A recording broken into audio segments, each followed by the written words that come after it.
নমস্কার বন্ধুরা, welcome back to my channel symbol of Bengal. দুদিন ঘাটশিলা ভ্রমণে 4000 টাকায় গাড়ি করে আমরা মোট 17টি স্পট ঘুরেছি। এক নজরে দেখে নেওয়া যাক স্পটগুলো। Spot 1 Burudi lake, spot 2 Dharagiri falls, spot 3 Bibhuti Smriti Sansad, spot 4 Chitrakoot hills, spot 5 Subarnarekha নদী, spot 6 Rajbari, spot 7 Ramakrishna Math, spot 8 Gauri Kunj, spot 9 Hindustan copper, spot 10 Ratmohana, spot 11 Siddheshwar temple, spot 12 Rakhamai, spot 13 Rankini temple, spot 14 Galudih dam, spot 15 Vaishno Devi temple, spot 16 Huldungri hills, spot 17 Suryanarayan মন্দির।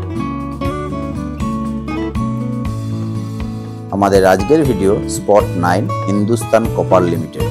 গৌরীকুঞ্জ থেকে রাতমোহনা যাওয়ার পথে দেখা পেলাম দেশের সবথেকে বড় কপার প্রস্তুতকারী কোম্পানি হিন্দুস্তান কপার লিমিটেড। তাই সামনে থেকে এক টুকরো ছবি তুলে নিলাম তোমাদের দেখানোর জন্য।